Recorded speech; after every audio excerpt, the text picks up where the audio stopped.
سبحانه وتعالى في كلامه القديم والفرقان المجيد.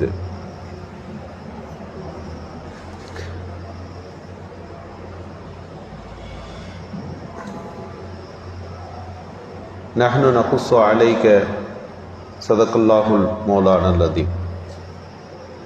மேலான அல்லாஹ்வின் நல்லடியார்களே, அல்லாஹ் சுப்ஹானஹு வ தஆலா அருள்மறையாம் திருக்குரானிலே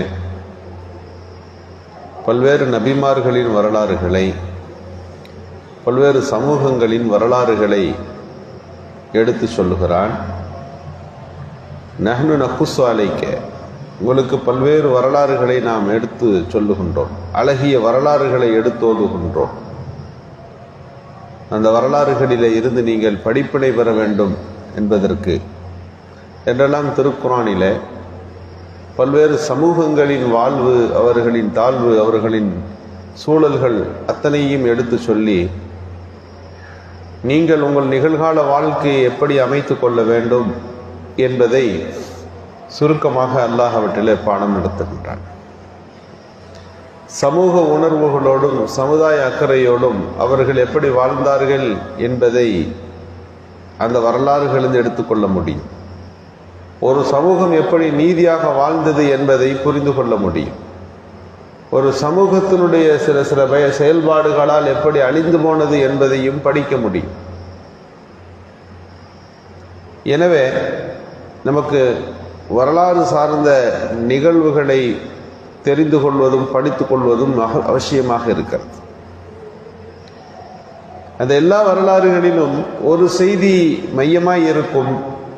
அவர்கள் அந்த சமூகத்தோடு வாழ்ந்தார்கள், சமுதாய சிந்தனையோடு நடந்து கொண்டார்கள் என்பதை நாம் எல்லா வரலாறுகளிலும் ஒரு செய்தியாகவே படிக்கிறோம்.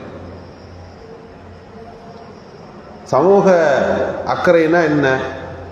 சுருக்கமான ஒரு சம்பவத்தை நாம் பார்க்கலாம்.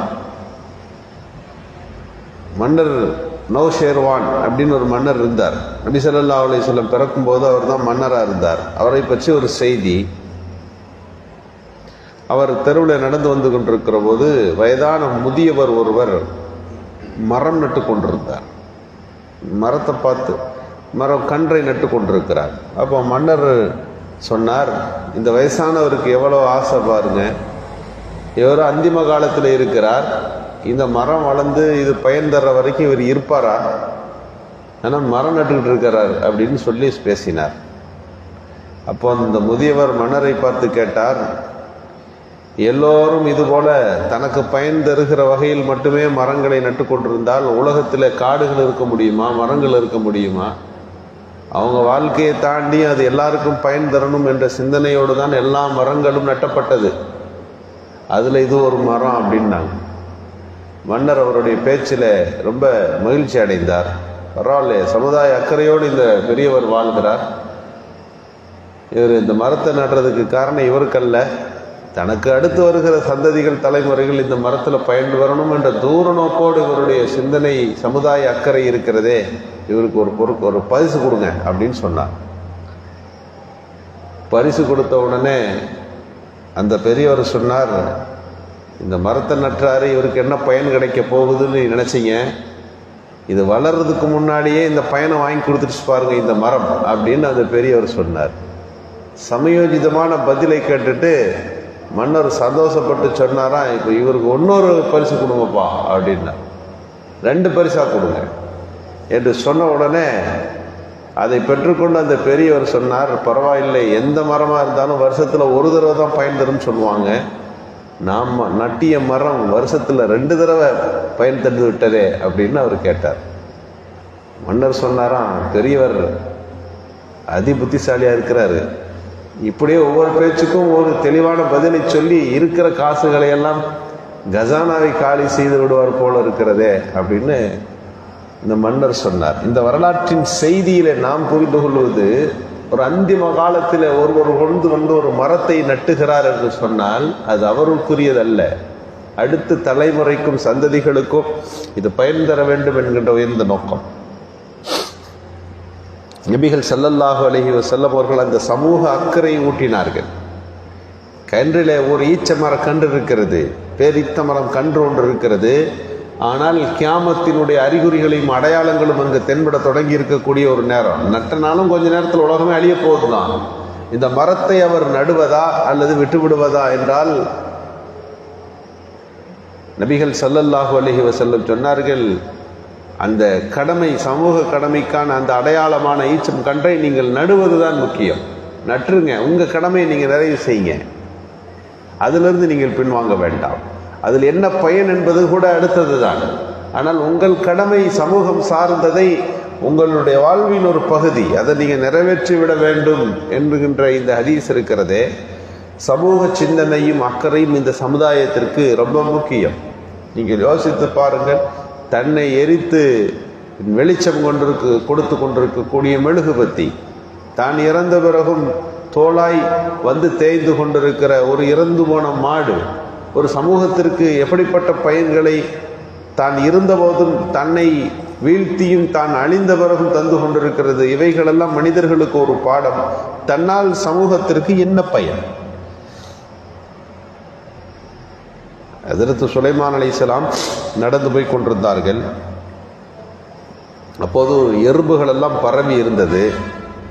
அவர்கள் வருவதை பார்த்துவிட்டு ஒரு எறும்பு, தலைமை எறும்பு எழுந்து நின்று பேசியது. யா ஐயத்துஹன் நமுலத்தும், ஓ எறும்பு இனங்களே, உதுகுலு ஃபீ மசாகினக்கும், உங்கள் வீடுகளுக்குள்ளே நுழைந்து கொள்ளுங்கள். லா யஹ்திமன்னக்கும் சுலைமான் வ ஜுனூதுஹு, சுலைமான் அலைஹிஸ்ஸலாமும் அவர்களுடைய கூட்டத்தார்களும் தவறுதலாக உங்களை விரித்து விட வேண்டாம் அப்படின்னு அறிவிப்பு செய்தது. ஒரு எறும்பின் செய்தியை திருக்குர்ஆன் பதிவு செய்கிறது. சூரத்து நம்ல், எறும்பு அப்படின்னு ஒரு சூறாவே குர்ஆன்ல இருக்கு. ஏன் அது பேசிய பேச்சும் அந்த சூறாவே ஒரு எறும்பின் பெயரில் இடம்பெறுவதற்கு என்ன காரணம்? அல்லாஹ் அந்த எறும்பின் நோக்கத்தை பார்க்கிறார். 10-11 அதுவும் ஒரு கூண்டில் போய் ஒளியலாம், நகர்ந்து கொள்ளலாம். ஆனால் அது அப்படி செய்யலை. எழுந்து நின்று எல்லாருக்கும் எச்சரிக்கை செய்கிறது. உங்களுக்கு ஒரு சின்ன பிரச்சனை இருக்குது, நீங்கள் உங்களை எல்லாம் காப்பாற்றிக்கிங்க, உள்ள நுழைந்து கொள்ளுங்கள்.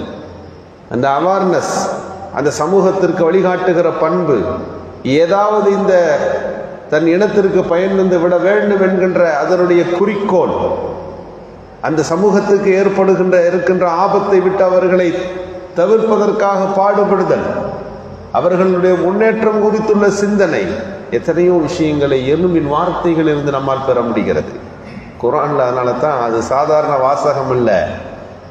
எறும்பே உங்களுடைய அறைகளுக்குள்ளே போங்க, உங்கள் பொந்துகளுக்குள்ளே புகுந்து கொள்ளுங்கள் என்கின்ற எறும்பின் வார்த்தையை அல்லாஹ் எடுத்து வைத்து நமக்கு நடத்துகிற பாடம். அதே போன்ற சமூக அக்கறை உங்களுக்கும் இருக்க வேண்டும், சமூக உணர்வு உங்களுக்கு வர வேண்டும். இந்த சமூகத்திற்கு தன்னால் என்ன பயன் என்பதை உங்கள் வாழ்க்கையில் ஒரு முறையாவது உங்களை நீங்கள் கேட்டுக்கொள்ள வேண்டும் என்பதற்குத்தான் இந்த செய்திகள் திருக்குர்ஆனில் இடம்பெறுகிறது.